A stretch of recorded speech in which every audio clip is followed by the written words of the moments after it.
ustedes más adelante les interesa, obviamente, oír la clase de hoy nuevamente, pues la podrán oír. No les había subido el video de la clase anterior porque hasta ayer llegó. La plataforma se ha estado demorando en los videos casi 8 días. Al principio llegaba a la hora de terminar la clase, ya estaba el video disponible y me llegaba el mensaje a mi correo institucional con el enlace para uno entrar. Ahora ya le toca a uno es entrar a la plataforma y esperar que la grabación esté disponible en la plataforma. Ya no nos llega ni siquiera correo. Entonces parece ser que la plataforma está muy saturada y eso es lo que hace que se demore en enviar esos videos. En la noche lo subo porque ahorita después de la clase de ustedes tengo otra conferencia de 4 a 5 y después una de 5 y 30, de 5 y 15 a 6 de la tarde y luego otra después de las 6 de la tarde que no sé a qué horas terminará. Pero tan pronto me desocupe hoy, les subo el video y les envío al grupo el enlace de la clase pasada. Y cuando llegue este video, pues les enviaré también, el video de esta clase. Bueno, entonces vamos a empezar con un tema que de pronto ya lo vieron con Harvey o con Katy, y es la parte de los derechos a los cuales tienen las comunidades. ¿Qué derechos tiene una comunidad? Para que usted como ingeniero pues las tenga en cuenta también. Ahora, puede ser que ya lo hayan visto, repito, con Katy, con Harvey, pero aquí lo vamos a reforzar, porque es muy importante para evitar conflictos con las comunidades. La mayoría de conflictos sociales se dan es porque realmente la industria petrolera no cumple los acuerdos que ha hecho con las comunidades. El 90% de los bloqueos sociales que uno ve en los campos petroleros es porque la empresa petrolera ha incumplido acuerdos previos.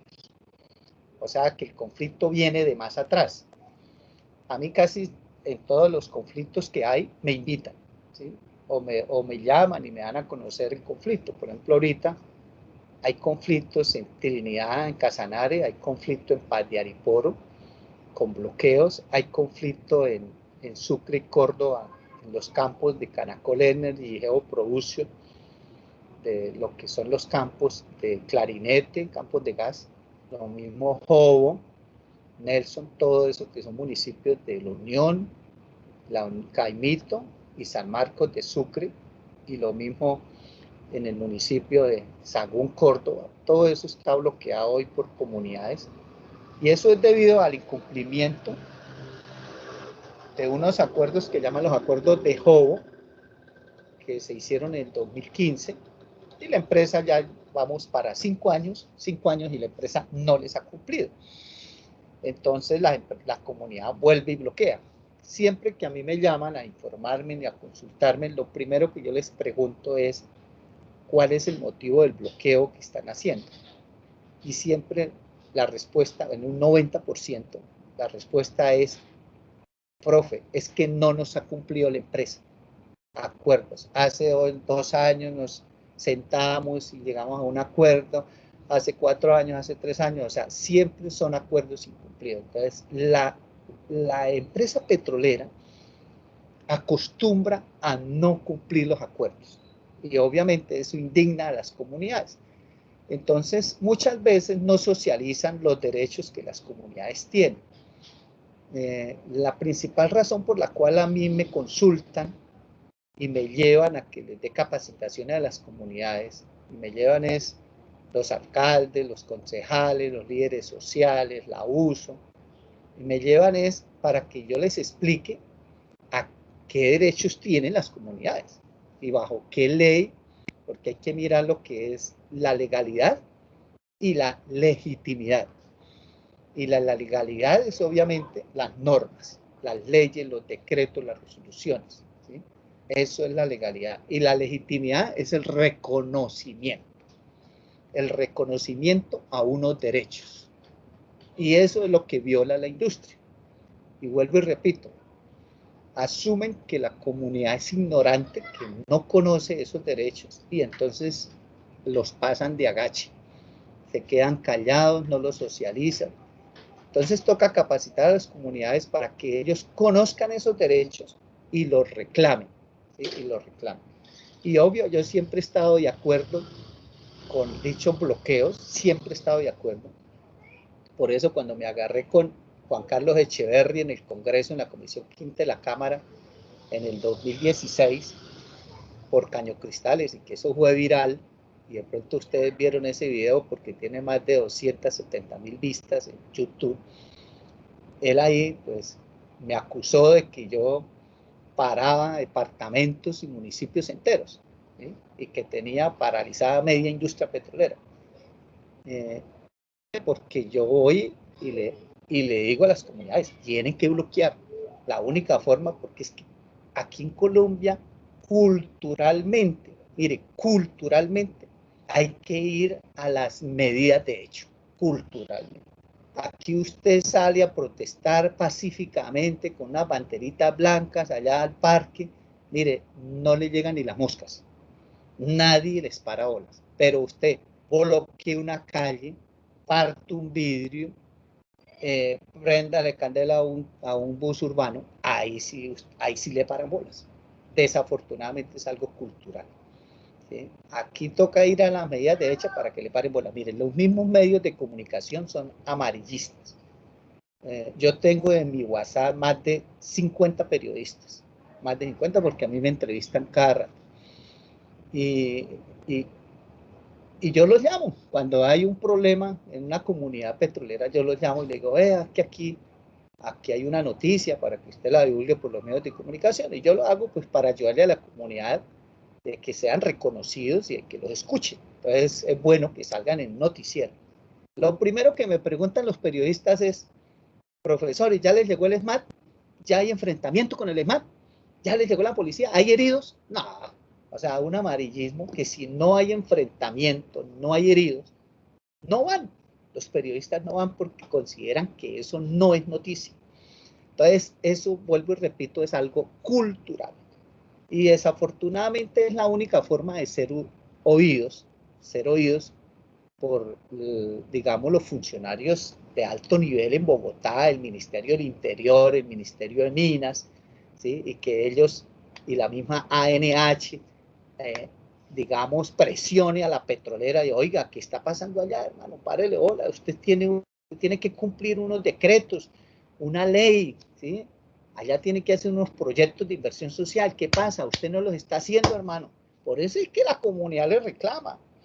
Desde que les quitaron las regalías en el 2011 y hasta ahora, pues con la última ley del sistema de regalías que la semana pasada aprobó el Congreso, donde quitaron el artículo 210, donde se reconocía el descuento en el 40% en las regalías para yacimientos no convencionales, que ya venía de la ley 1530 del 2012. Ya con esta nueva ley de regalías, pues ya les devuelven el 20%, o sea, ya les van a dar regalías del 20%. El 20% no de regalías totales, ¿no? Sino de las regalías que pagan las petroleras. El 20% ya va a los departamentos productores y el 5% a los municipios. Porque es que en el 2011 los dejaron con el 1.25% para los municipios y el 4.75% para los departamentos. 1.25 y 4.75 del 8%. O sea que esa vaina, el 1.25 del 8%, pues no alcanza al 1%. ¿Sí? Entonces, es una vaina, una bicoquita muy poquita, lo que le corresponde a las comunidades, y como lo vimos en la última clase, la petrolera comercializa las regalías y de ella les pone el precio que quiera, y fuera de eso le descuentan el transporte, el almacenamiento, el trasiego, la comercialización. Entonces lo que queda del valor del barril de las regalías es el 50% de lo que vale a nivel comercial. ¿Sí? Los tumban por todos lados. Entonces eso, a pesar, o sea, además de que les quitaron las regalías, que con eso pues algo se solventa en las necesidades básicas de una comunidad. Fuera de eso, las petroleras, las obligaciones que tienen por ley, no las cumplen. Entonces, estamos jodidos, y así como queremos nosotros que la comunidad esté, digamos, de acuerdo con la explotación petrolera, así como queremos tener un buen vecino, así como queremos que no nos estigmaticen. Esa es la lucha mía, que muchos, pues, de los colegas míos y la misma industria y el gobierno dicen que es que yo estoy en contra de la industria petrolera. No, yo estoy en contra es de las malas prácticas de la industria y de las injusticias, porque no puede haber paz en un país donde no haya justicia social. ¿Sí? Y por eso es que yo peleo porque las petroleras cumplan las normas, hagan las cosas bien, con buenas prácticas, y si cometen errores, y por ejemplo hay, eh, digamos, afectaciones ambientales, pues que remedien esa afectación e indemnicen al afectado, y a la comunidad en general la compensen, porque es que si a mí me hacen daño, me tienen que compensar por el daño que me hicieron. Pero es que hacen las cagadas y fuera de eso se lavan las manos, se declaran inocentes, y a veces hasta se van, las empresas de sísmica van y vuelven mierda a las fincas, ¿sí? Le acaban los naceros de agua a los campesinos, y fuera de eso después liquidan la empresa y se van, y el campesino no tiene ni a quién demandar. Entonces, ¿cómo esperan que el campesino se ponga feliz porque llegó la industria petrolera o a su previo? No, ellos no, porque saben que les llegó fue una desgracia, que lo peor que le puede ocurrir a un campesino es que vayan a buscar petróleo a su finca y si encuentran, mejor dicho, se la llevó el que lo trajo. ¿Sí? O sea, nadie va a ser feliz ni contento porque en su finca encuentren petróleo, porque el petróleo no es de él. No es de él. Ahí le meten el cuento las sociales al campesino cuando llegan de que le llegó el desarrollo, la industrialización, el progreso, y si el campesino se va a oponer al ingreso de la industria petrolera, dicen, ay, usted se está oponiendo al progreso. No, compañeros, y a otros le dicen se va a volver rico. No, que es la peor mentira, porque la industria petrolera lo que genera es lo que se llama la enfermedad holandesa, y es donde lo que ocurre es que la comunidad se vuelve más pobre de lo que era antes de que llegara la industria petrolera. Esa es la realidad. Yo he recorrido el país y no conozco la primera comunidad ni el primer municipio petrolero que gracias al petróleo el municipio haya progresado y se haya desarrollado, ¿no? Al contrario, le llega la miseria, la prostitución, la violencia o inseguridad, no, un poco de problemas sociales.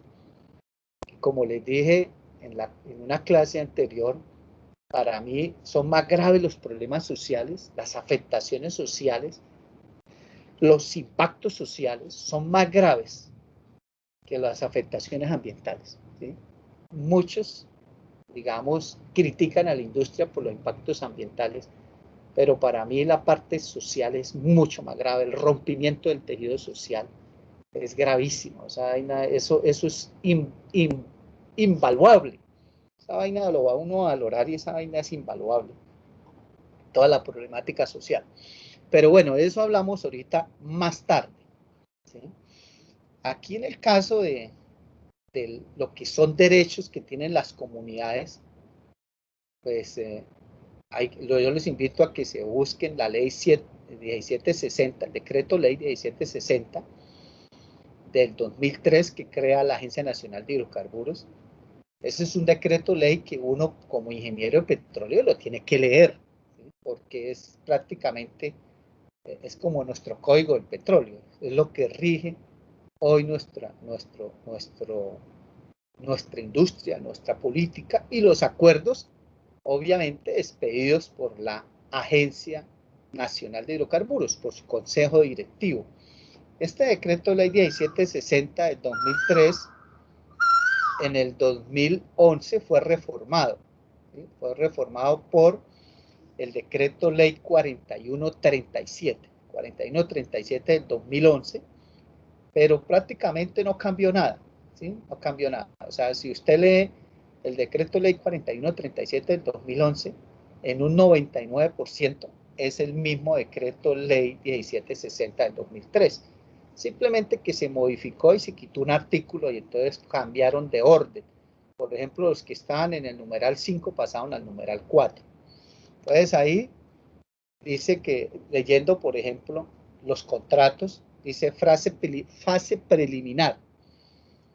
Celebrar los contratos de evaluación técnica, los de exploración y producción, ¿sí? O EIP, y los que tengan objeto del desarrollo de actividades exploratorias y de producción, que así lo requieran, conforme a la ley, y antes de comenzar el plazo de ejecución, hay lugar a la denominada fase preliminar. Esta fase preliminar en todo contrato es antes de que inicie la exploración, con una duración de 24 meses, o sea, 2 años. Una empresa firma un contrato con la NH y tiene 2 años contados a partir de la suscripción del contrato, ¿sí?, para cumplir unos compromisos que adquiere con la NH.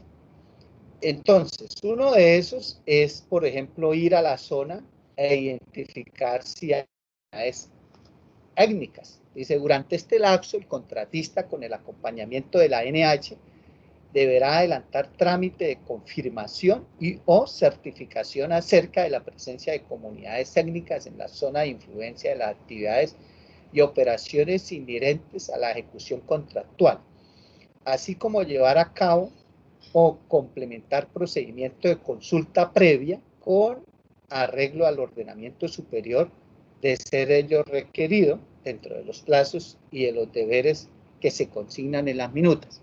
¿Esto por qué? Porque es que el gobierno de Colombia se acogió al acuerdo 069 de 1989 de las Naciones Unidas con la OIT, Organización Internacional del Trabajo. Y en ese acuerdo, que tiene obviamente en la pirámide jurídica de nosotros, está a la misma altura de la Constitución política. Los acuerdos internacionales, como ya lo vimos en una clase anterior, están a nivel de la Constitución. Entonces, ese acuerdo establece que a las comunidades étnicas afrodescendientes tienen que hacérsele consulta previa antes de ingresar. Yo no puedo ingresar a sus territorios sin hacerle la consulta previa. Y eso es algo que las petroleras también violan, porque inclusive hoy tengo reunión a las 6 de la tarde con unos líderes de un resguardo indígena, se llama San Rafael de la Castellana, de los indígenas Singa, en el Putumayo, allá en Villagarzón, donde hay un campo que se llama el Campo Moquetá, en medio de la selva, y a ellos llegó la empresa Gran Tierra y entró y encontró el campo, lo perforó y todo, y obvio, a la comunidad indígena pues le dio todo el trabajo. Hoy el campo es operado por indígenas totalmente, los capacitó en universidades. Hay ingenieros de petróleos de la tribu o del resguardo, hay ingenieras ambientales, como 3 ingenieras ambientales, hay un abogado, hay trabajadoras sociales, o sea, los profesionales que trabajan en el campo para la empresa son del resguardo, pero nunca les hicieron consulta previa. El mismo abogado que fue formado con el patrocinio o financiado por la misma empresa, fue ya cuando estudió Derecho y se dio cuenta de que, bueno, ya a nosotros no nos hicieron la consulta previa y los demandó, trabajando para la misma empresa petrolera y formado por la misma empresa petrolera, los demandó porque obviamente fue un derecho más que constitucional que se lo violaron.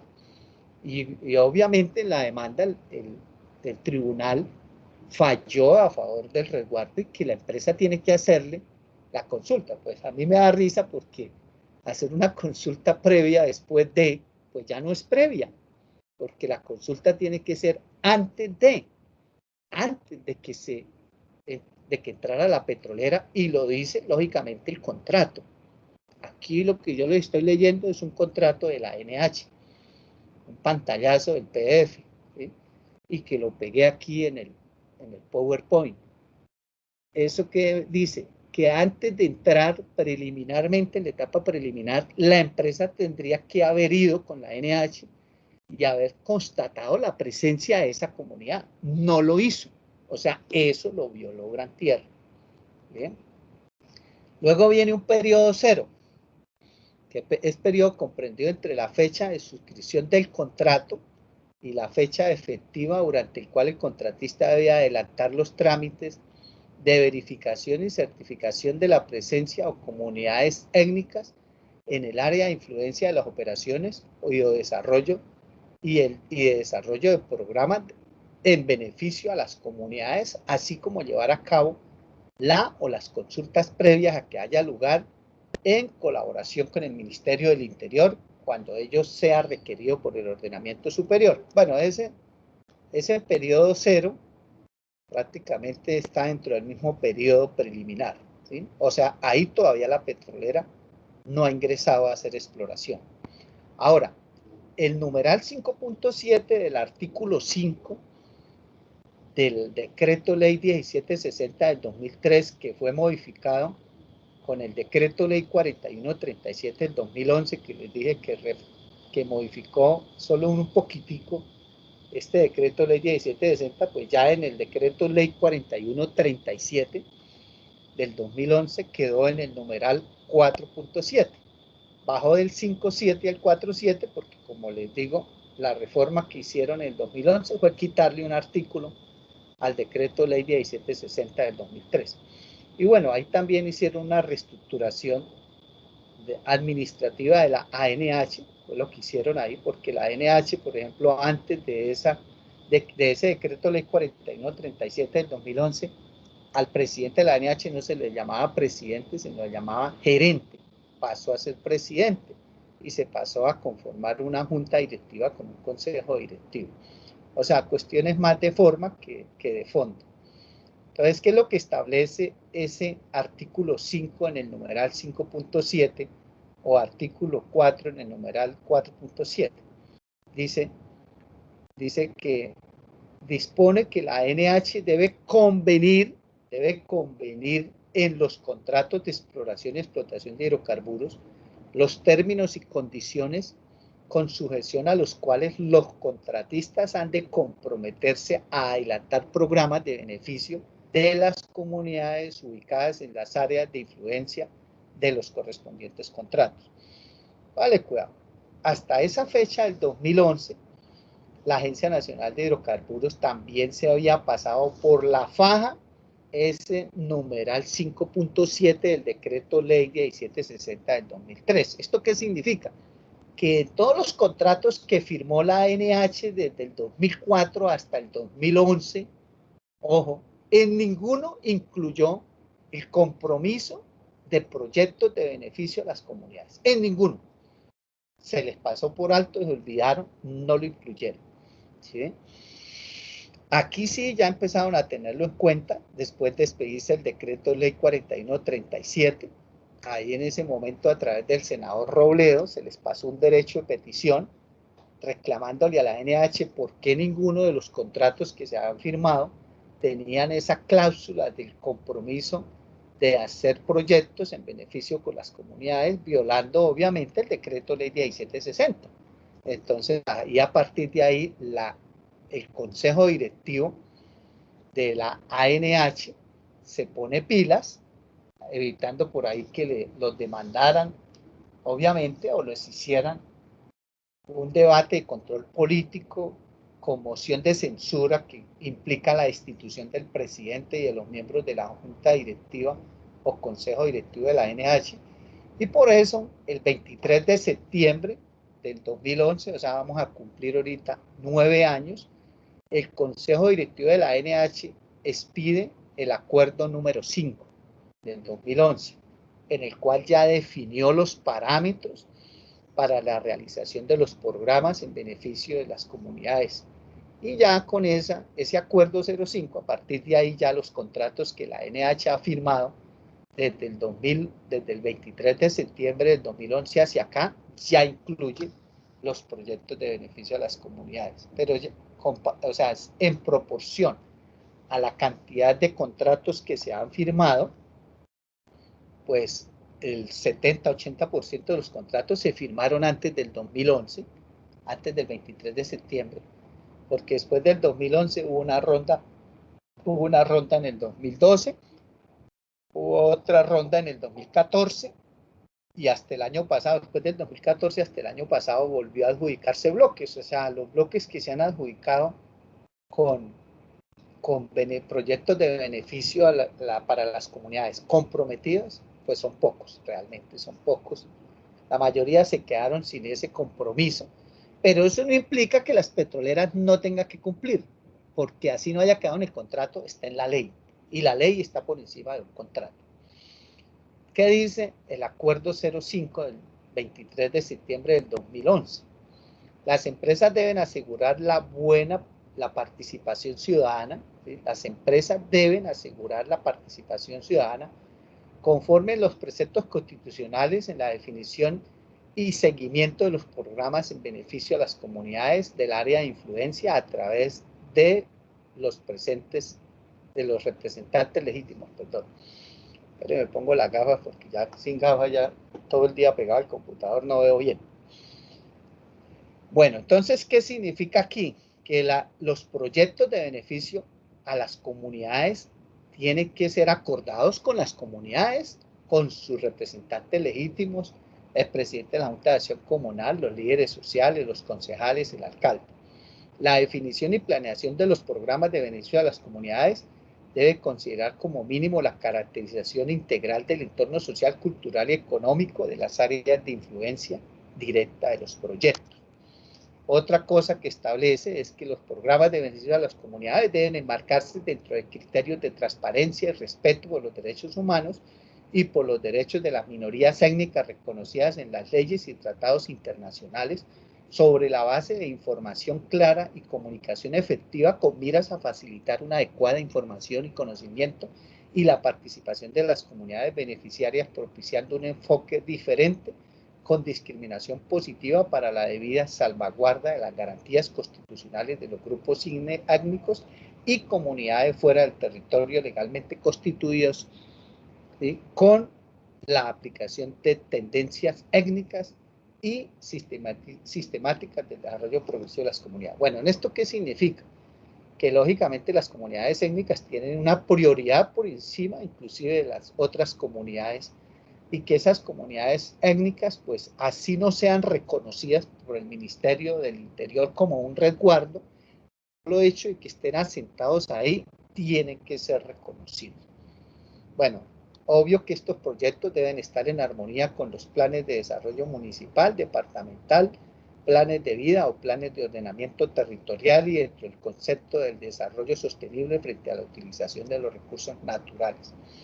No le voy a leer todo, pero aquí, por ejemplo, lo que tengo subrayado dice: todos aquellos lugares dentro o fuera del área asignada en los que las operaciones de exploración, evaluación y desarrollo y o producción tengan repercusión o afectos sobre las condiciones de vida de la población, tienen que ser tenidos en cuenta. O sea, este numeral 4 determina el área de influencia de las operaciones y desarrollo de los programas de beneficio a las comunidades. Obvio que están incluidas las zonas donde el bloque o la zona donde se van a hacer las actividades, pero además también dice que aquellos lugares dentro o fuera del área asignada en los cuales las operaciones que realice la empresa tengan repercusiones o efectos sobre las condiciones de vida de la población.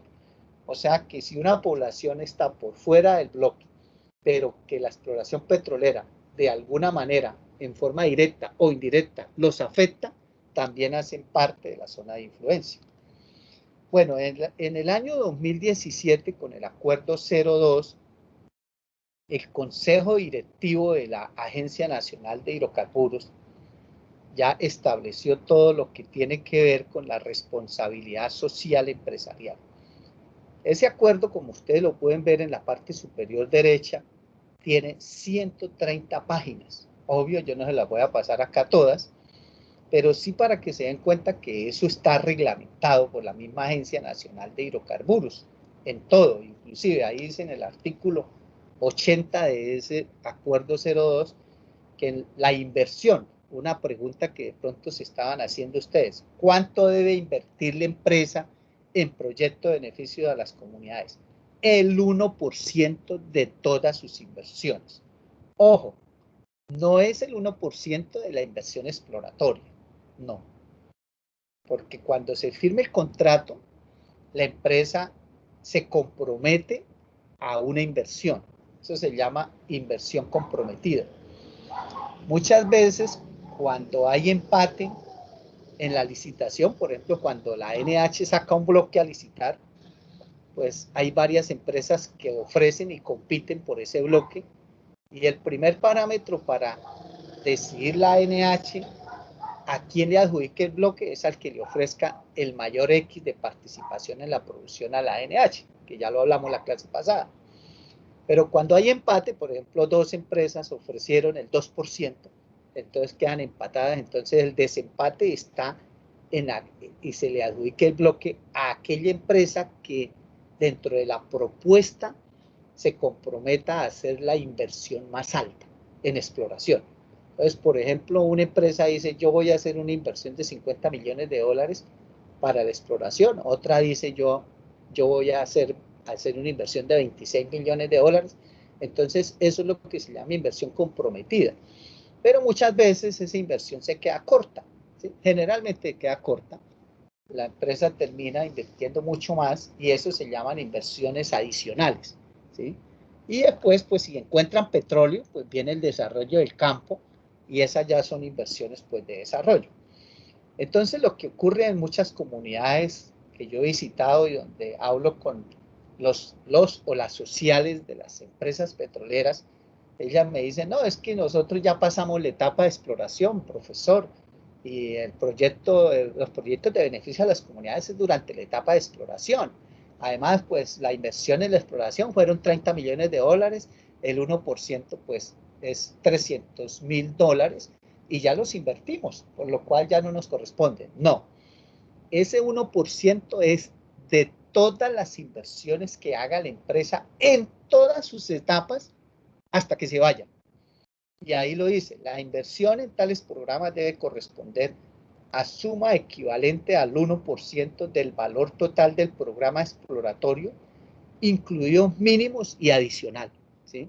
De eventuales programas de exploración posterior y de evaluación, así como al 1% de la cuantía del programa anual de operaciones de todos los campos comerciales del área o áreas sin producción durante el periodo correspondiente.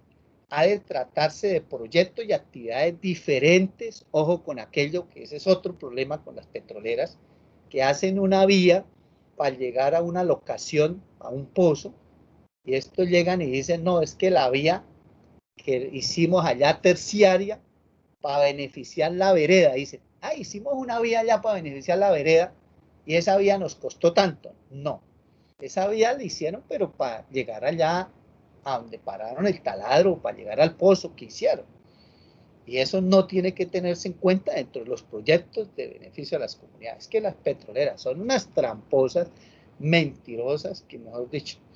Entonces dice, ha de tratarse de proyectos y actividades diferentes a aquellos que el contratista está en el deber de acometer en cumplimiento de licencias y de planes de manejo ambiental o en ejecución de medidas de manejo acordadas en procedimientos de consulta previa para prevenir, corregir, mitigar y compensar impactos derivados de la ejecución del contrato en comunidades y grupos étnicos. Todo ello con sujeción al ordenamiento superior. ¿Qué significa esto, compañeros?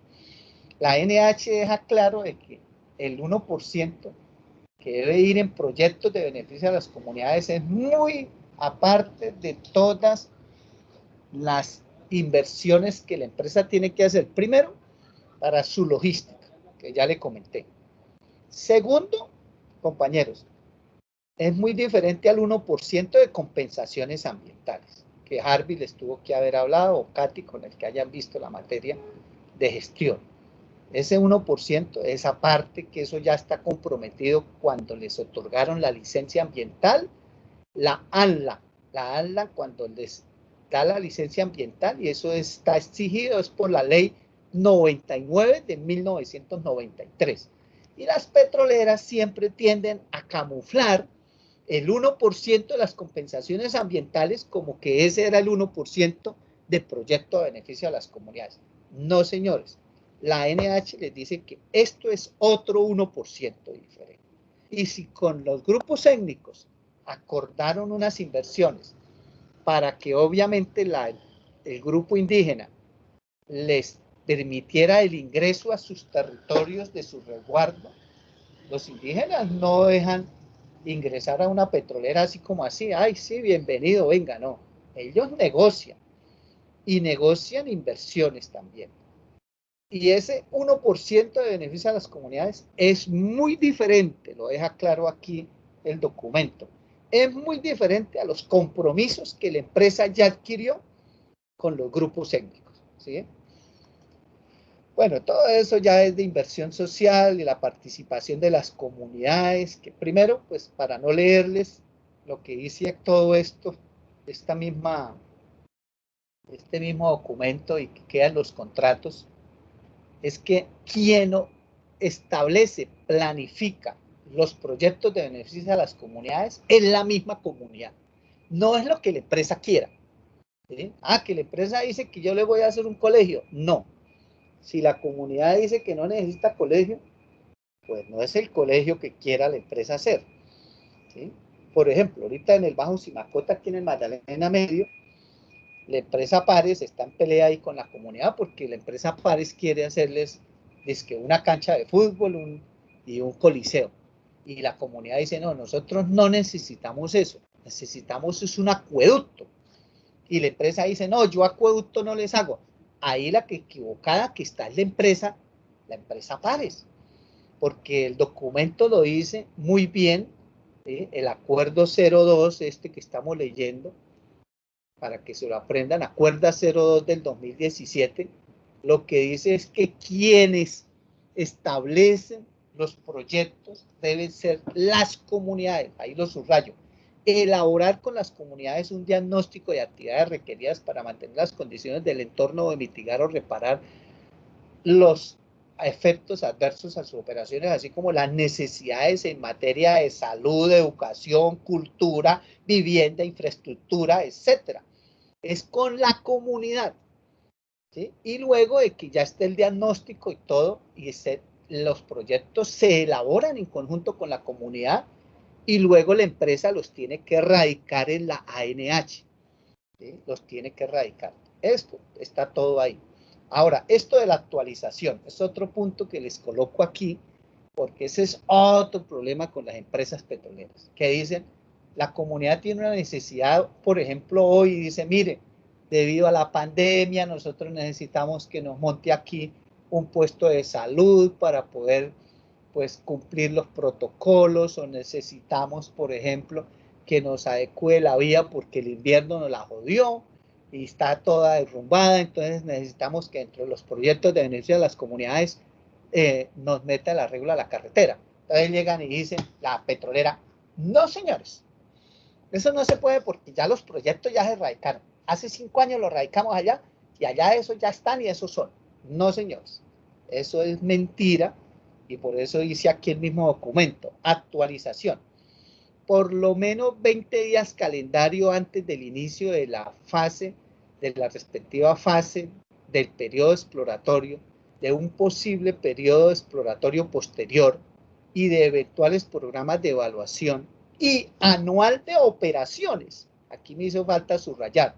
Anual de operaciones, ¿sí? Anual, o sea, es cada año, el contratista puede actualizar el acápite correspondiente al programa integral o el respectivo programa particular de beneficio a las comunidades, ¿sí? De haberse presentado variaciones o ajustes en su contenido. O sea, la empresa petrolera puede anualmente, en los primeros 20 días calendario, presentarle a la Agencia Nacional de Hidrocarburos un cambio en sus programas de proyectos de beneficio a las comunidades si llega a surgir, obviamente, esa necesidad.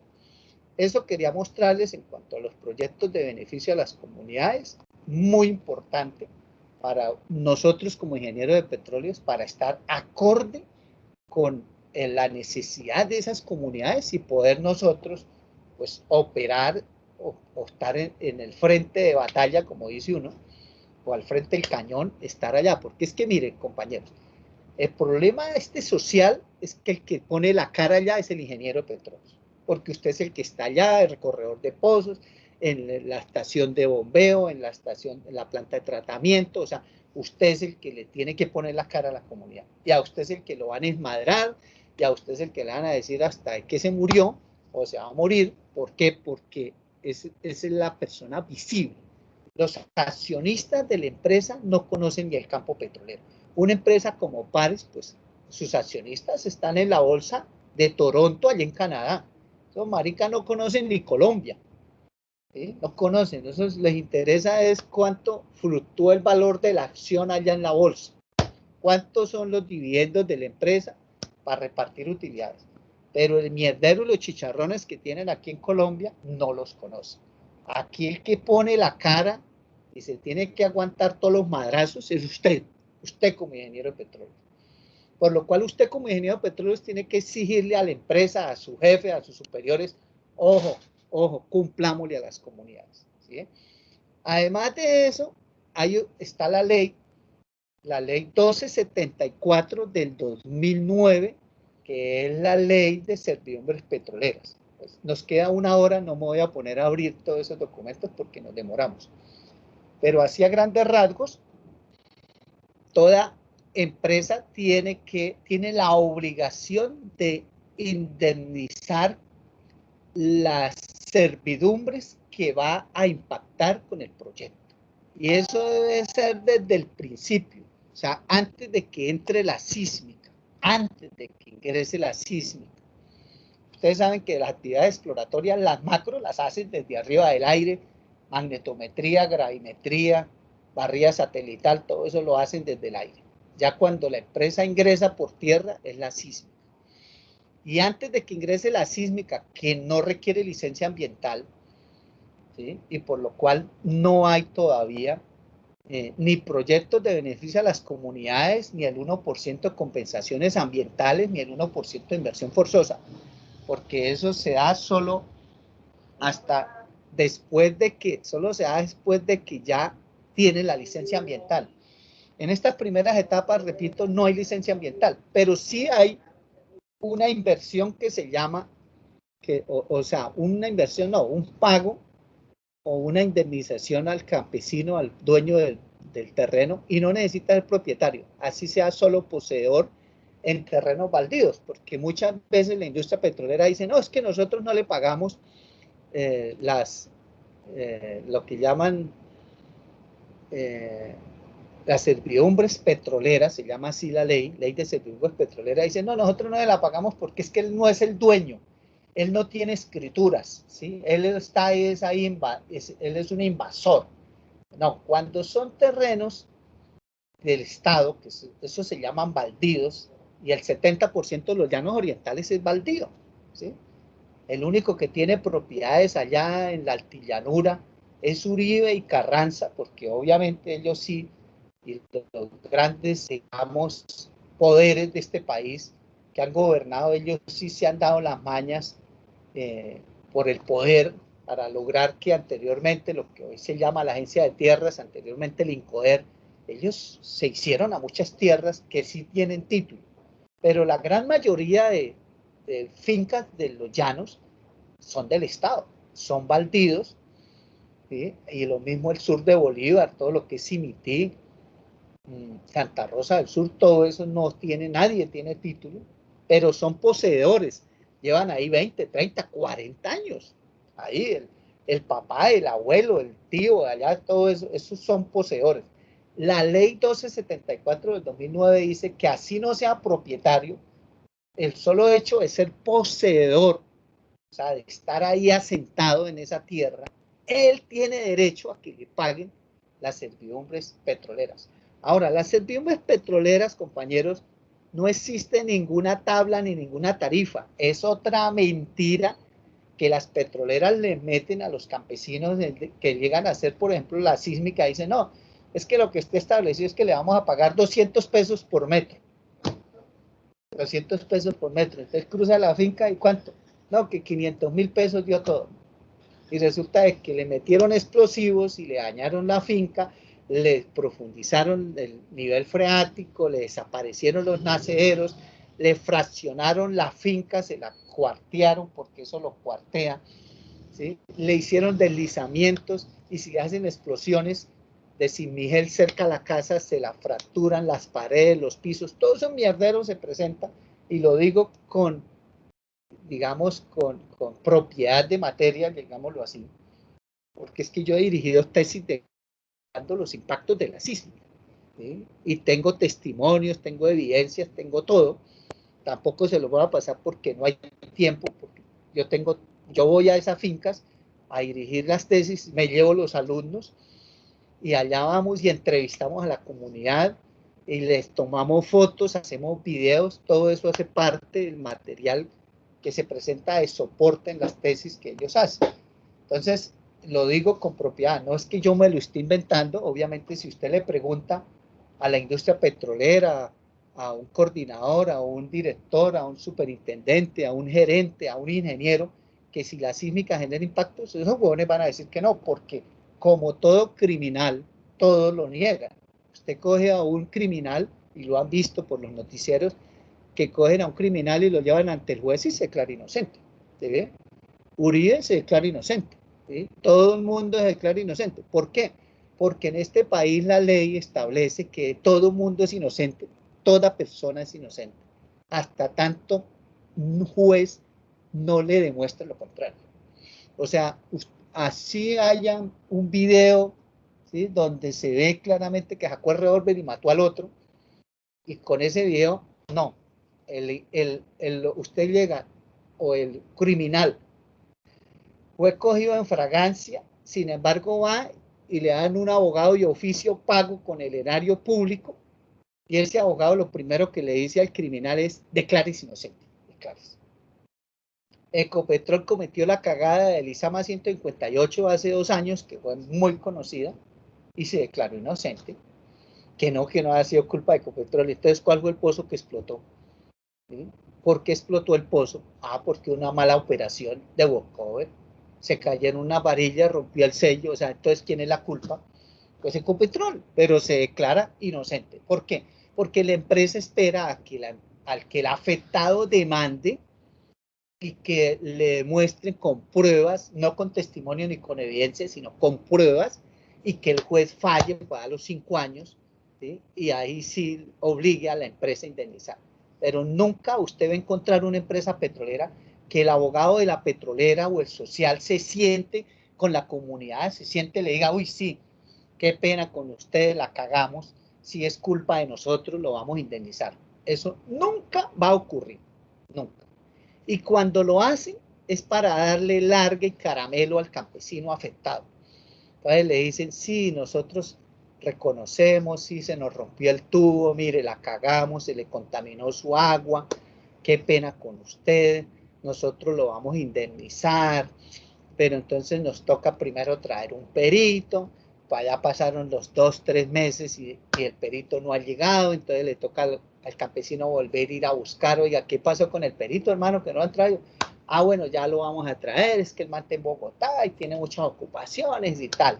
Después de que ya lo el perito, entonces que no podemos todavía indemnizarlo porque la cuantía pues toca establecerla de acuerdo a los valores que ya están establecidos. Y entonces, bueno, pasó 1 año y no le han pagado, y entonces después viaja: no, pero es que ya el presupuesto de este año no quedó contemplado, nos toca esperar para meterlo para el presupuesto del año entrante, entonces ya nosotros le traemos la indemnización. Tranquilo, don Jacobo, no se preocupe, don Jacobo, no, y más bien regáleme un vaso de limonada y tal, y le maman gallo. ¿Por qué?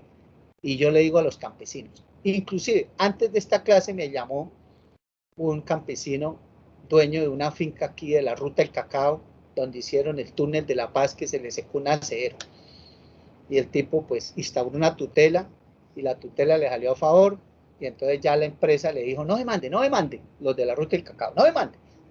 Él se llama Fabiano, se llama el señor. Y le dijo, no, Fabiano, no demande que nosotros lo vamos a indemnizar. Yo le dije ahorita que me llamó, le dije, demande, compañero. Demande porque la empresa le va a mamar gallo. Le va a mamar gallo y empieza con dándole caramelo y que sí, que vamos a mirar, toca traer un hidrólogo para mirar cuál fue la causa de la desaparición del nacedero y hasta hacer un estudio y luego hacer un evalúo y traer a los peritos y entonces después que eso quede presupuestado y cuando den cuenta terminaron la carretera de doble calzada o la 4G que va a Barranca desde Florida y son españoles y se van y usted se queda viendo un chispero, compañero. ¿A usted a quién va a demandar?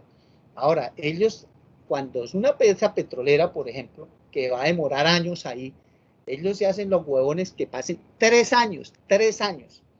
¿Por qué? Porque a los 3 años, si usted no demandó, ya no puede demandar.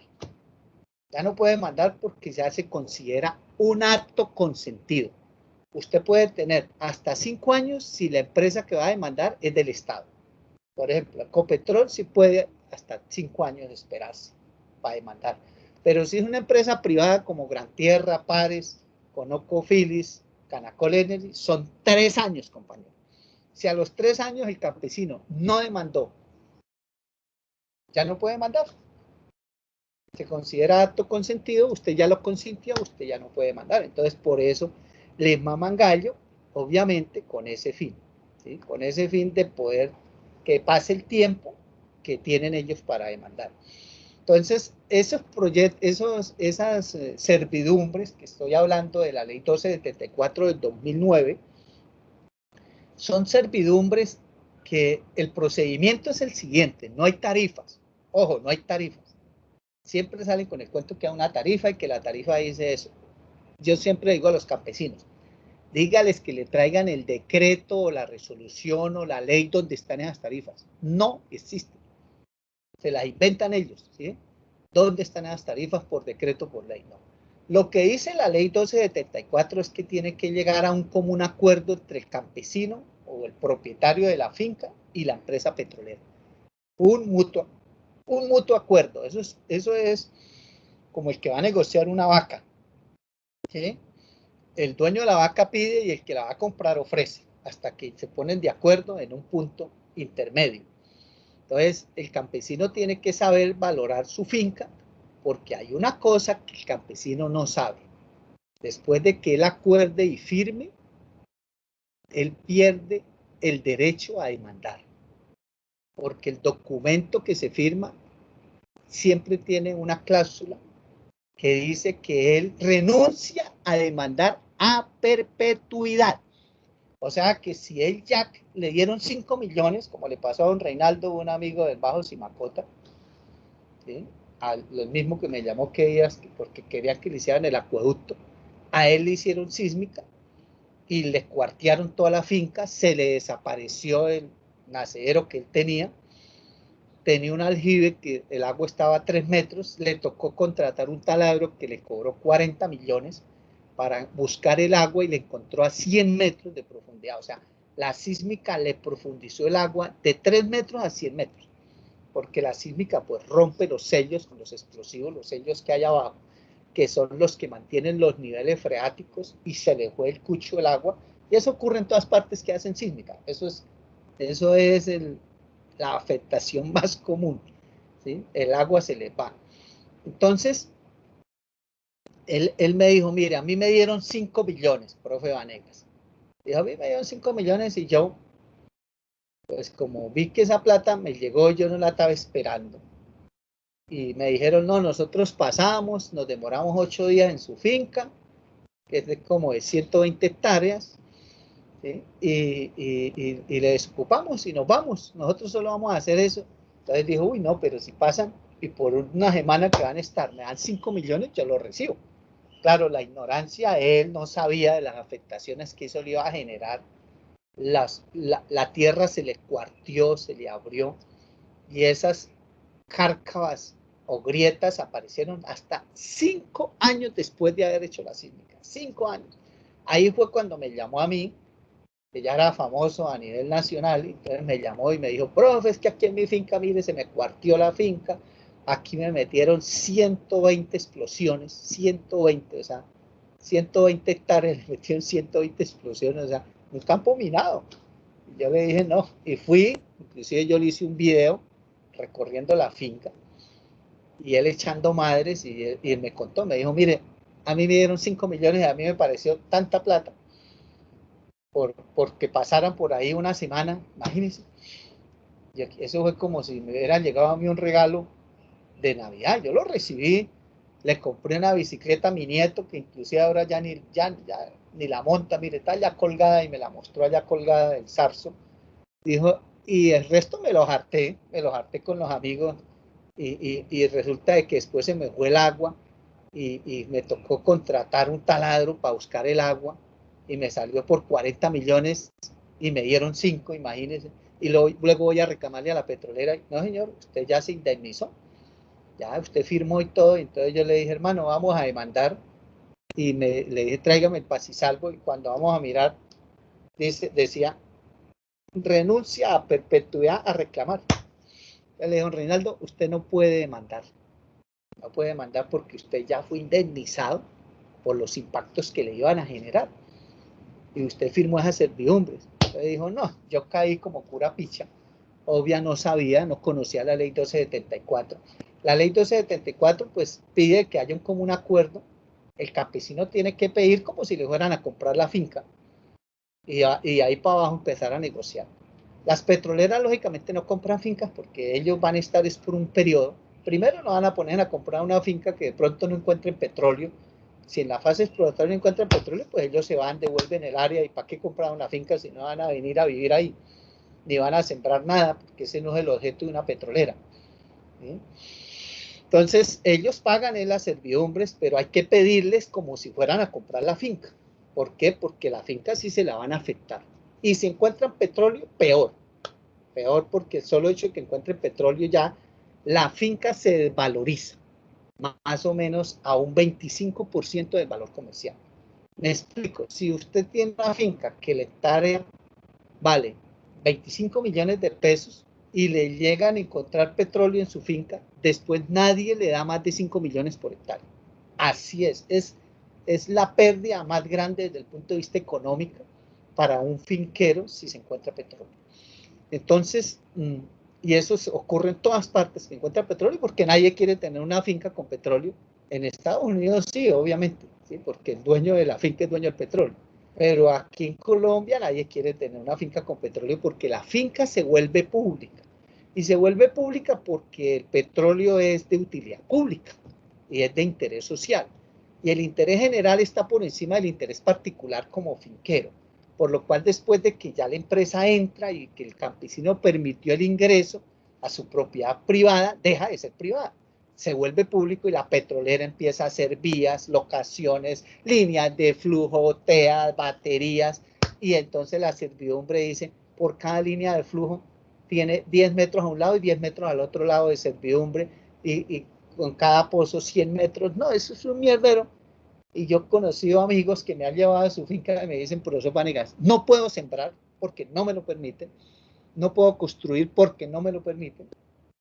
Por ejemplo, un amigo que es jubilado del mismo Perenco me llevó a la finca ahí en el campo Suria, ahí en el Meta, antes de la pandemia, y fuimos con unos abogados porque fue una finca que heredó la esposa.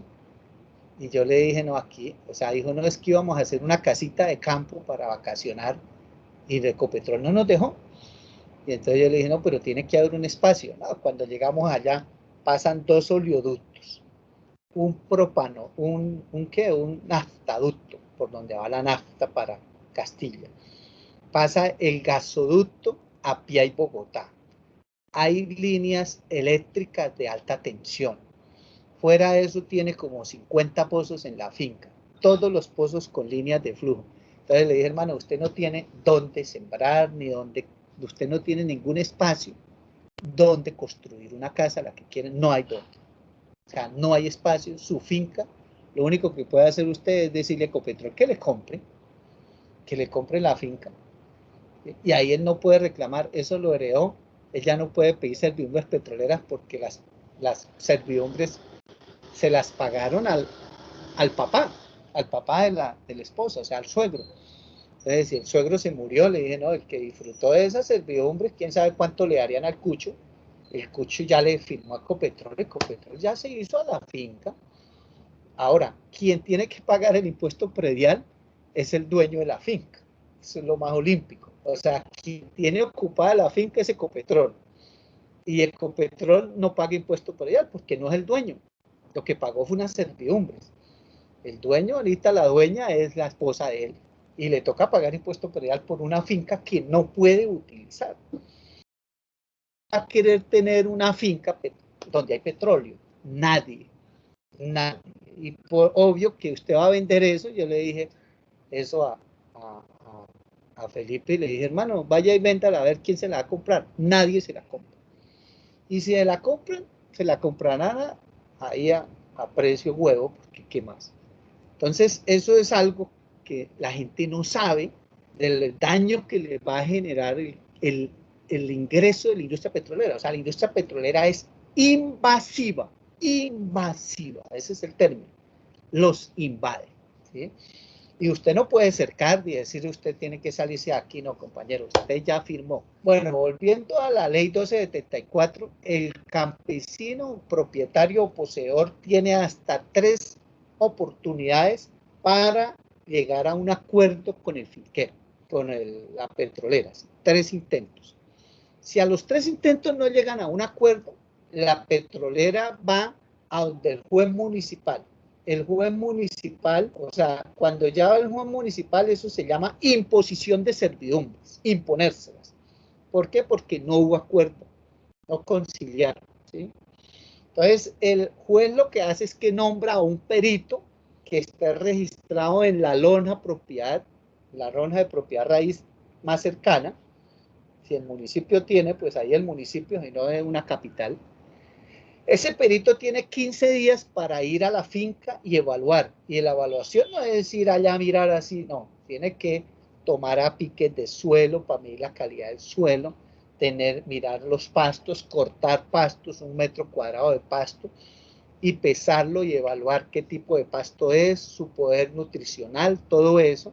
Tiene que mirar el agua que hay, cuántos nacimientos hay, si tiene regadío, cómo es el regadío, si tiene establos, si tiene ganado, ese ganado de qué raza es, todo eso lo tiene que evaluar y lógicamente ese perito le entrega al juez un avalúo y le dice las servidumbres valen tanto. ¿Qué son las servidumbres y cómo evalúan eso? Asumiendo de que la industria le va a dañar lo que ellos tienen. Así es. O sea, la servidumbre no es 2 o 3 o 4 millones, no. Yo la servidumbre legalmente hecha con peritos de la lonja, la más barata que he visto es de 850 millones en una finca de Aguachica, Cesar. Es la más chiquita y ahí para arriba todas son.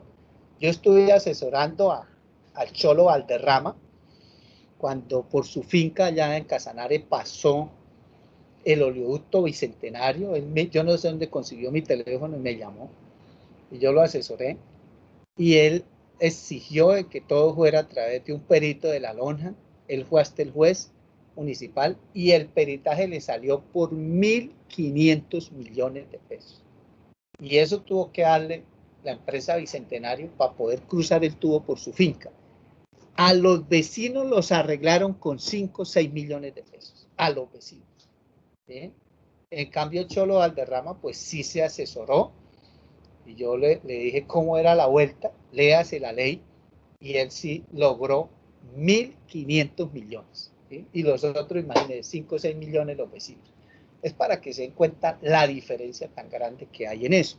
¿Por qué? Porque se tiene que evaluar todo, porque en cualquier momento, por ejemplo, el oleoducto explota, se rompe, hay derrame de hidrocarburos por toda la finca, pues se dañan sus pastizales y contamina las aguas y las vacas beben de esas aguas, pues se mueren. Entonces, lógicamente tiene que contemplarse que todo eso puede ocurrir y eso significa que si llega a ocurrir eso y los grupos, por ejemplo, insurgentes al margen de la ley, vuelan el tubo ahí y hay un derrame y le contaminaron a él la finca y todo, él ya fue indemnizado. Él ya fue indemnizado. Y lógico, el cholo al derrama dirá, pues ya a mí ya me indemnizaron, no hay problema, y la empresa muestra que ya fue indemnizado y que tiene un pasisalvo de las servidumbres petroleras, ¿sí?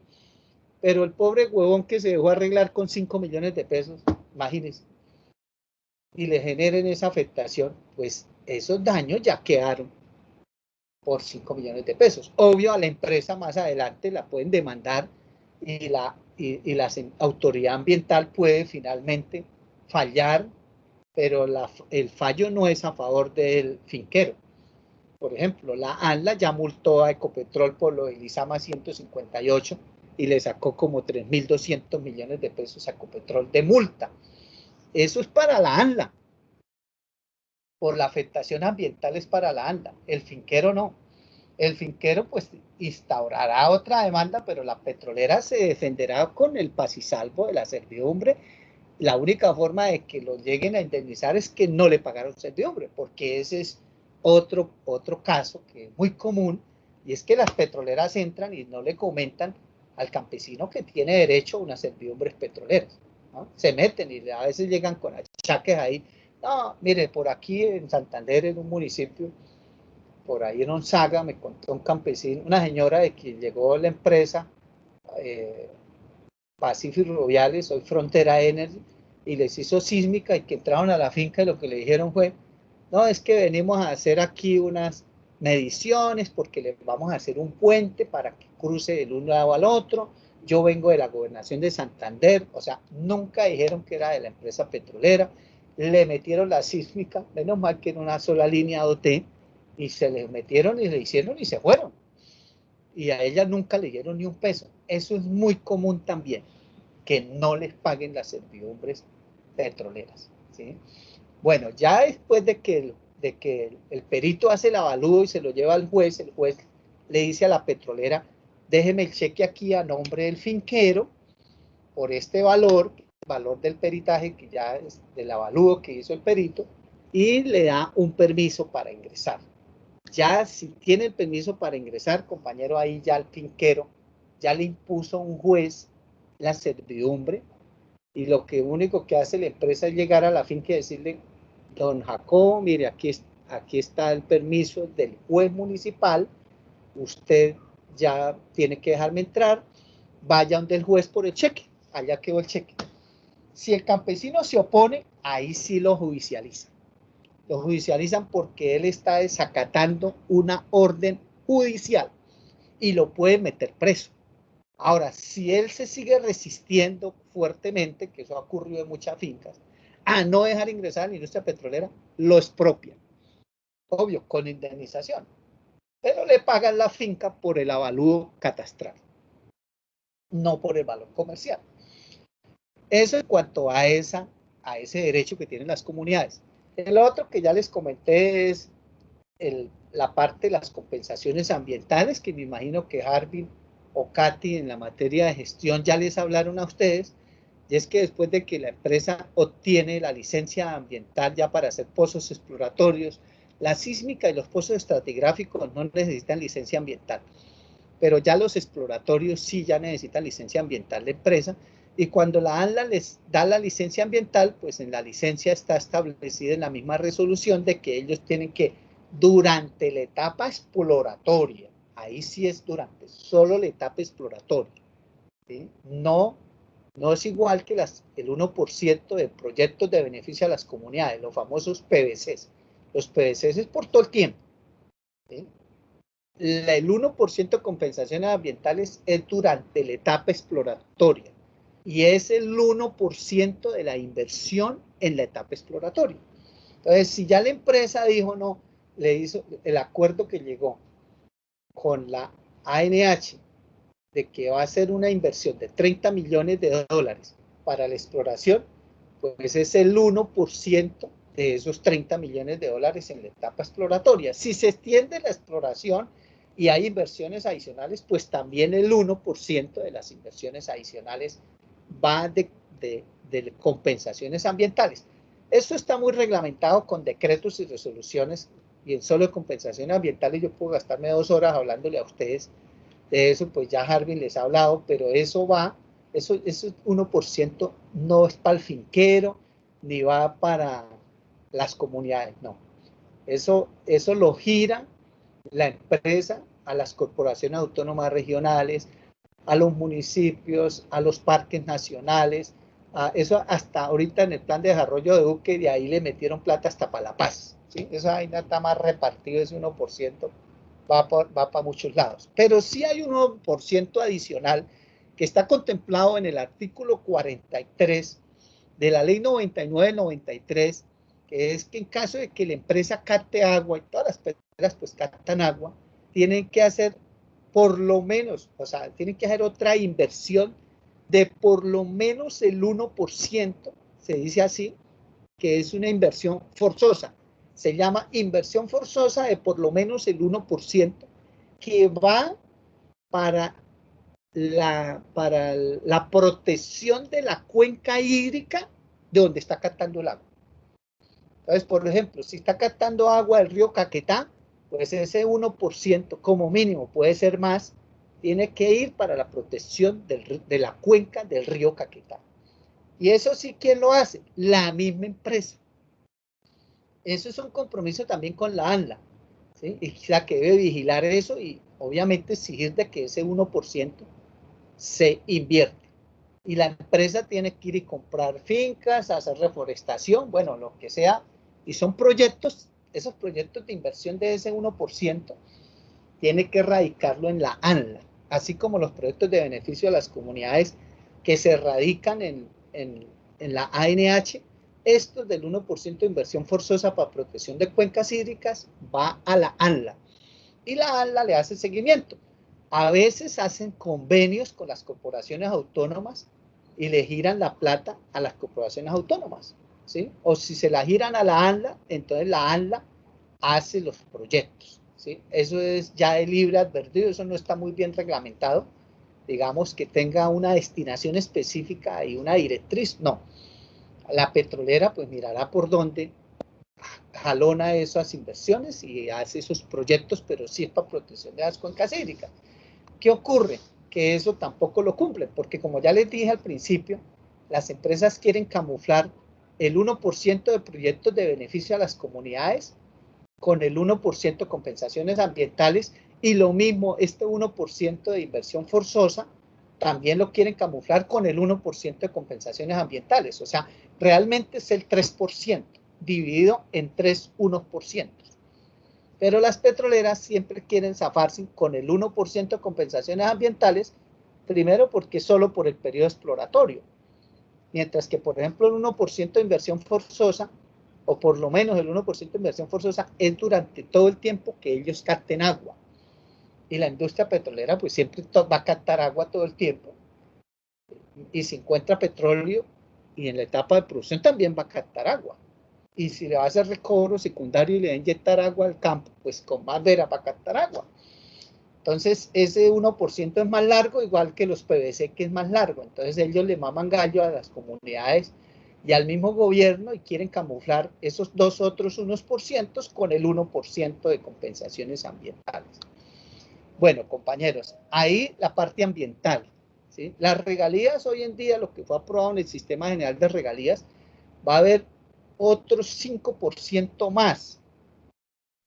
Les muestro ya que hablé de eso, lo que quedó en la ley, que todavía no es ley, porque no ha salido en el diario oficial. Hasta que no salga publicado en el diario oficial, eso no es ley. Pero yo ya apunté por acá cuánto le corresponde de la parte ambiental de esas regalías. Vean, aparte del por lo menos el 1% de inversión forzosa y el 1% de compensaciones ambientales, que es obviamente para proteger los ecosistemas, mitigar el cambio climático, etc. Va a haber un 2% para el medio ambiente de los recursos que le lleguen al municipio, ¿sí? Del 20% que le llega al departamento también, al municipio le llega un 5%, a los departamentos y municipios productores. Entonces, el municipio de la plata que le llegue, o sea, el 2% del 5%, y al departamento el 2% del 20%, ¿sí? Que le llegue. Esa vaina es muy poquito porque el 2% del 2 es el 0,4, del 20, por ejemplo. El 20%, el 2% es 0,4%. Poquitico, pero eso va para el medio ambiente. Igualmente lo que quedó en la ley es que hay un 1% ya de todas las regalías, de todas las regalías, el 1% va para la conservación de áreas ambientales. El 1% de todas las regalías va para la conservación de áreas ambientales estratégicas y reforestación. Ahí ya va 1% del total y va 2% de lo que le llega a los municipios y departamentos productores. Y también del 10% que va para ciencia y tecnología, el 2% de ese 10% debe ir para investigación ambiental. Esos son otros recursos. Ahora, les voy a hablar, para terminar, de otros recursos que se pueden utilizar con las comunidades. El decreto ley 883 del año 2017, ojo, apúntenlo por ahí, decreto ley 883 del 2017, es una modificación que se le hizo a la última reforma tributaria del 2016. Y es que las petroleras pueden invertir o gastar hasta el 50% de los impuestos, hasta el 50% de los impuestos los pueden invertir en proyectos sociales a las comunidades de la zona o área de influencia donde tienen el proyecto.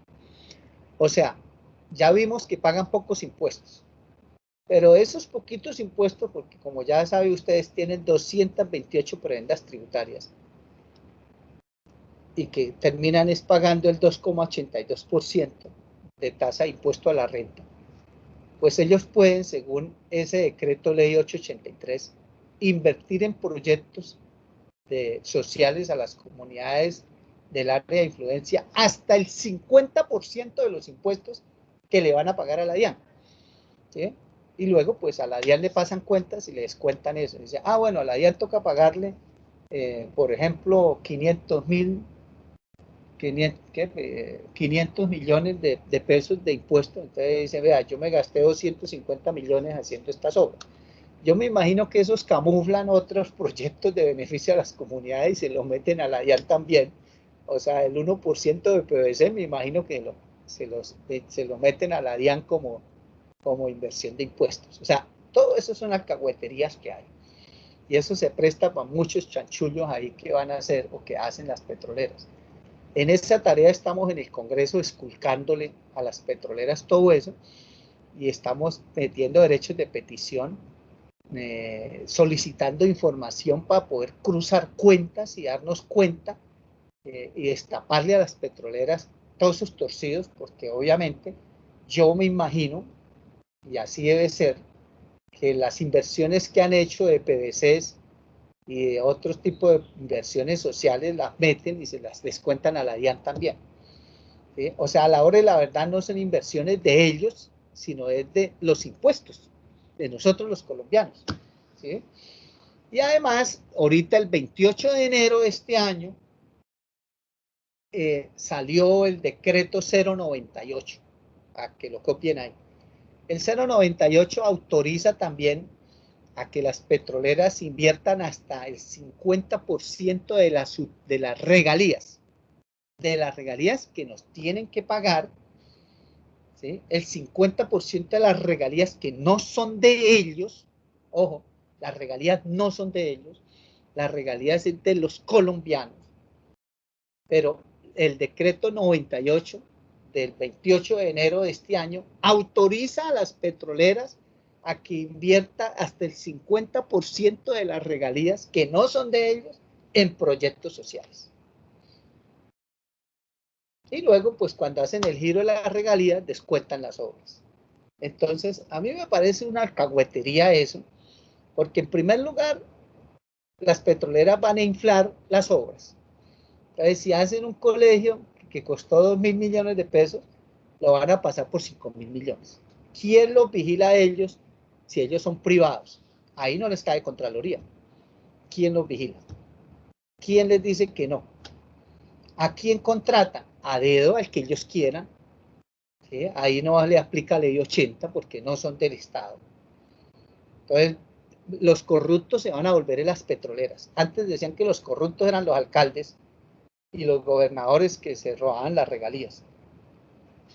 Con este decreto 98, yo me imagino las petroleras haciendo fiesta y luego cuentan los municipios y al gobierno nacional también y diciéndole, no, mire, yo me gasté esas regalías en esto y esto, infladas y obras que ya tenían que haber hecho por otros compromisos, como los mismos PVCs, los van a meter, los PVCs los van a meter como impuestos y lo van a meter como regalías. Entonces, el decreto ley 883 se llaman obras por impuestos.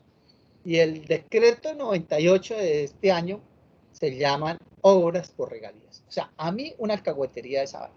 Además, terminan usurpando las petroleras las funciones de los alcaldes y de los concejales y de los diputados y el gobernador. O sea, quien tiene que hacer esas obras con esas regalías son los funcionarios de la rama ejecutiva, porque por ello se llama ejecutiva, ejecuta, y debe ejecutar los impuestos y debe ejecutar las regalías.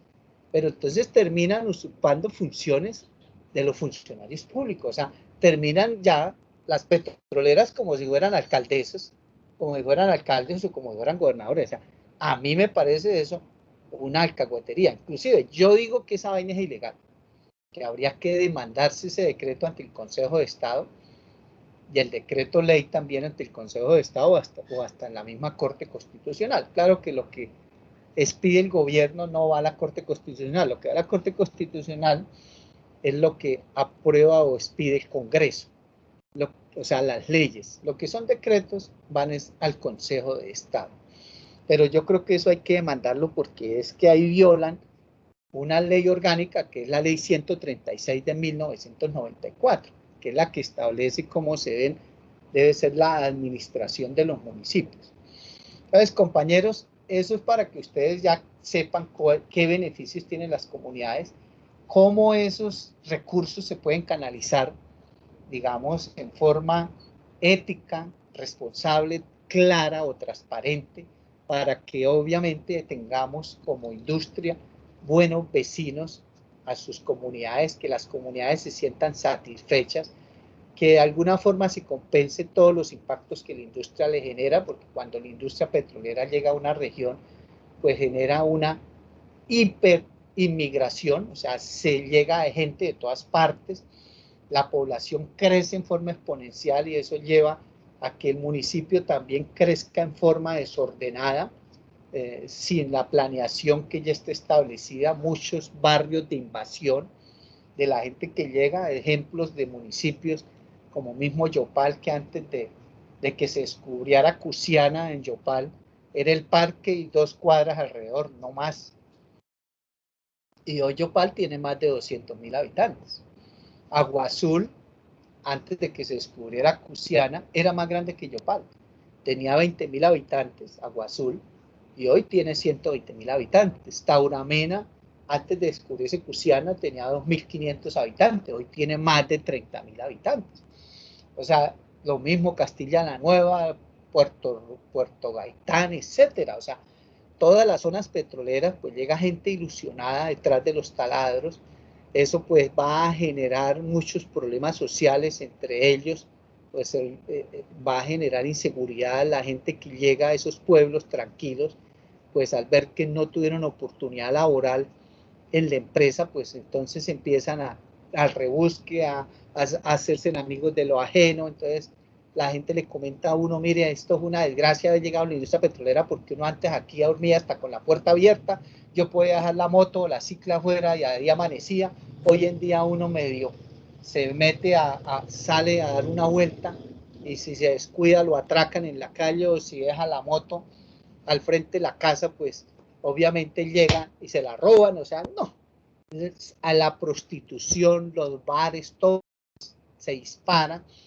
las niñas se prostituyen, se rompen los hogares, los matrimonios, muchas personas que yo llego a las zonas petroleras y me dicen, no, eso llegó aquí lo de la sísmica y uno de la sísmica se llevó mi esposa. Mejor dicho, eso es unas vainas que ustedes ni se imaginan todo el rompimiento del tejido social que esa vaina genera. Me faltó hablarles del decreto 1668 del 2016 del Ministerio de Trabajo que establece cómo debe ser la contratación de la mano de obra. Ese decreto establece que el 100% de la mano de obra no cualificada tiene que ser local y el 30% como mínimo de la mano de obra calificada tiene que ser local.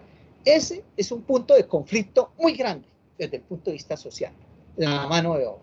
¿Por qué? Porque las petroleras pues tienen sus roscas, ¿sí? Sus cuadrillas, sus amigos, todo hoy en la industria es relaciones, compadrazgo. Usted sale ingeniero de petróleo y si no tiene amigos en la industria petrolera que lo palanquee para entrar, no entra. Así salga summa cum laude de la UIS. Eso no es como antes porque hoy hay 7.800 ingenieros de petróleo varados, de los 11.000 que se han graduado. Entonces, mucho desempleo. Entonces, hoy es todo palanca, ¿sí? Entonces, así es para la mano de obra local. Pura palanca, la industria trastea gente y aguachica para los llanos, ¿sí? Y así, entonces, les quita la oportunidad laboral a esas comunidades. Las comunidades casi siempre pelean y bloquean, es por mano de obra. Y eso está reglamentado en un decreto, pero las petroleras se la pasan por la faja, casi todos los puestos los vuelven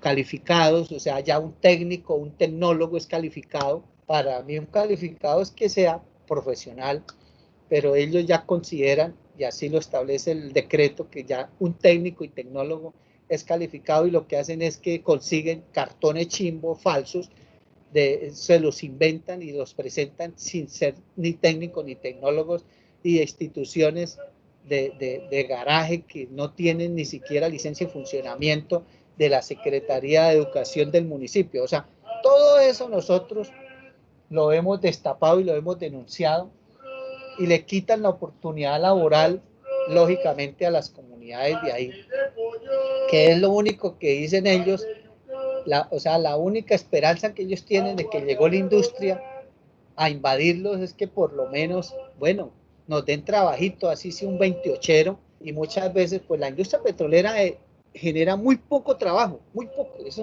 o sea, la industria petrolera no es capaz ni de absorber los ingenieros de petróleos que se han formado. O sea, la industria petrolera toda en Colombia, toda en su máximo boom, que fue cuando el petróleo estuvo a más de $100, la mano de obra que ocupó toda no pasó de 100.000 personas. Con eso les digo todo, o sea, es muy poca. Entonces, la gente se ilusiona que porque llegó la industria petrolera y a la hora de la verdad, la mano de obra que van a ocupar es muy poquita. Entonces, toda esa gente que llega ahí detrás de los taladros, pues se queda viendo un chispero, porque oportunidad laboral no va a haber. Y más si se la traen de afuera. Entonces, cuando le dan nuevos puestos no calificados a la mano de obra local, entonces con tantas necesidades que hay, pues entonces empiezan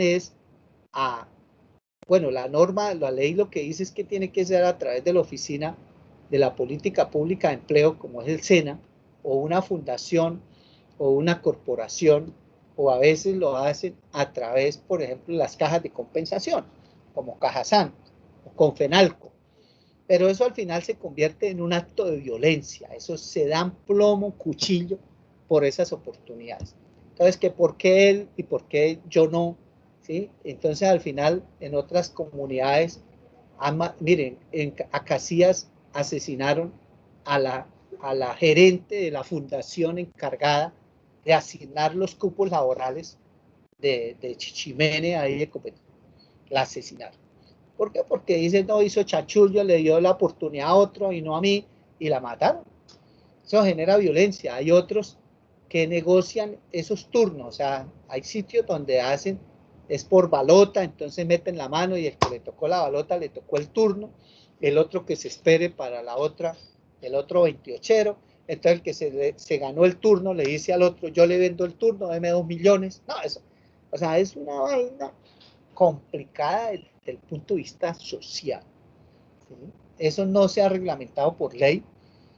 Hasta ahora vamos a presentar un proyecto de ley para llevar eso a ley, que no sea decreto, porque es que los decretos le maman gallo. Ahora, otro problema grave que se presenta en esas zonas es que el mismo crecimiento exponencial lleva al nacimiento de muchas necesidades básicas, porque esos barrios que nacen ahí, invasión, no tienen alcantarillado, no tienen acueducto, no tienen energía eléctrica, no tienen puesto de salud, no tienen escuela, no tienen nada. Después ya hay candidatos a las alcaldías que aprovechan para ganar votos y ofrecen que les van a resolver todos esos problemas de necesidades básicas de servicios públicos. Y algunos cumplen, otros no, pero eso es una recocha todo eso. Y fuera de eso, pues les hayan quitado las regalías. Ahorita les devolvieron parte, porque por ejemplo un departamento recibía antes del 2011 el 47.5% de las regalías y el municipio recibía el 12.5%. Se los bajaron al 4.75 y el 1.25 respectivamente, y ahorita a los departamentos, como ya les dije, les subieron al 20 y a los municipios al 5. Es algo, ¿sí? No alcanzaron a recuperar el 50%, no alcanzaron a recuperar el 50% de lo que les quitaron hace 9 años. Pero algo es algo, porque es que son los únicos recursos que puede tener una autoridad municipal o departamental para poder compensar las necesidades básicas que resulta de la explotación petrolera, de toda la gente que llega ahí y se acumula y se aglutina con todas esas necesidades. La única forma de un municipio de poder resolver eso es con las regalías, y se las quitaron, o sea, grave la vaina. Ahora, además de esos problemas sociales, hay un problema muy grande y es la parte económica. Ustedes saben que donde hay petróleo, pues todo se vuelve más caro. Un arriendo de 200,000 pesos pasa a valer 1.000.000, un almuerzo corriente de 4.000 pesos pasa a valer 10.000, 15.000, o sea, todo, una Coca-Cola de 1.000 pesos pasa a valer 3.000 porque llegó la industria petrolera. Entonces, ¿qué sucede con las personas que no tienen la oportunidad de laborar con la industria petrolera, que es la gran mayoría, el 99.9% no laboran con la industria petrolera, pero sí los afecta la hiperinflación? Entonces, la profesora de escuela, el policía, el secretario de la alcaldía, etcétera, etcétera, etcétera, a ellos no les van a subir el salario, que porque llegó la industria petrolera aquí y se encontró petróleo, entonces ya el secretario no va a ganar 2 millones, sino que va a ganar 5, no. Ellos siguen con sus mismos salarios. Pero antes de que llegara la industria petrolera, la vida económica era muy, muy baja. Una profesora de escuela que se gane 2 millones de pesos en un municipio de esos de categoría 1, pues pagará un arriendo de 200,000 pesos y se gastará otros 500,000 en comida y otros 200,000 por allá en vestuario y otras cosas, pero de los 2 millones, por lo menos unos 500,000 pesos le quedaban, ¿sí?, para que ahorrara y capitalizaran y compraran otros bienes y todo. Pero hoy en día, cuando ya le llega la industria petrolera ahí y ya el arriendo que pagaba de 200,000 pesos le vale 1.000.000 y la comida todo el mercado que gastaba 500,000, otro 1.000.000, pues ya los 2 millones no le alcanzan. Y entonces lo que medio por ahí habían ahorrado antes, pues le toca venderlo para poder subsistir. Y eso es lo que se llama enfermedad holandesa. O sea que la persona, la comunidad termina siendo más pobre de lo que era antes de que llegara la industria petrolera. O sea, quítense ustedes de su mente de que llegar la industria petrolera a una región es llegar el progreso, es llegar el desarrollo, es llegar, mejor dicho, eso es paja. Entonces ustedes como futuros profesionales, lo que tienen que llegar con sus mentes es de buscar cómo mitigar esos impactos. ¿Qué puede hacer usted como profesional para mitigar esos impactos? Para que sean lo más leves posibles y hacer cumplir las normas que hay para que de una forma, repito, clara y transparente, esas inversiones sociales se hagan en beneficio de las comunidades con un desarrollo sostenible, obviamente, y buscar desde el punto de vista ambiental impactar lo mínimo posible, crear un manual de buenas prácticas de la industria para evitar tantas afectaciones ambientales, de los cuales obvio no les hablé porque no hay tiempo, y eso es lo que tengo más material sobre todos los impactos ambientales. Pero tengan en sus mentes siempre presente de que la industria petrolera es la industria que más impacta ambientalmente en el planeta, en todos sus eslabones de la cadena, desde la exploración, perforación, producción, transporte, refinación, petroquímica, todo.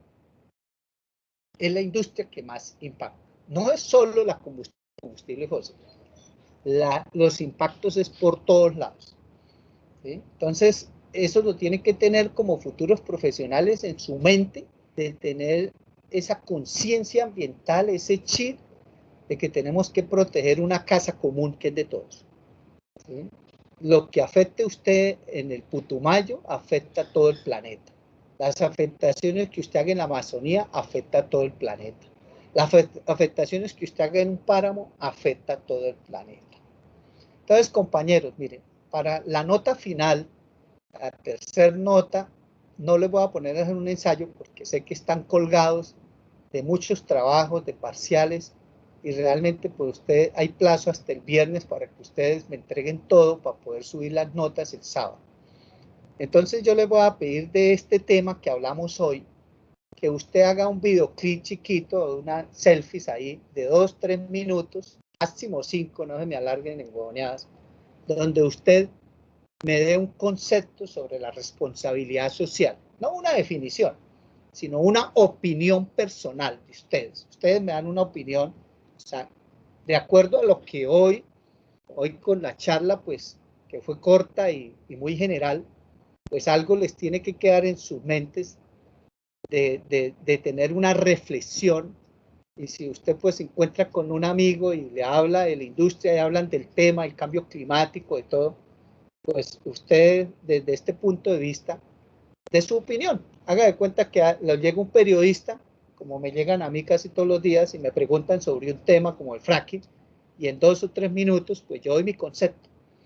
Entonces, yo quiero que me hagan y me lo mandan al grupito de WhatsApp, ¿sí? Un videito cortico de 2 o 3 minutos sobre responsabilidad social empresarial de la industria petrolera. Bueno, compañeros, ya son las 4 y quisiera seguir hablando con ustedes, pero entro a otra charla. A las 4 y a las 5 tengo otra y a las 6 otra, como les dije. Entonces, quiero agradecerles de verdad su interés por la asignatura este semestre, por su asistencia. Espero que algo de todo lo que hablamos en el semestre se les quede y lo practiquen cuando sean profesionales. Muchas gracias y que tengan unas felices vacaciones. Un abrazo. Gracias, ingeniero. Gracias, ingeniero. Hasta luego. Hasta luego.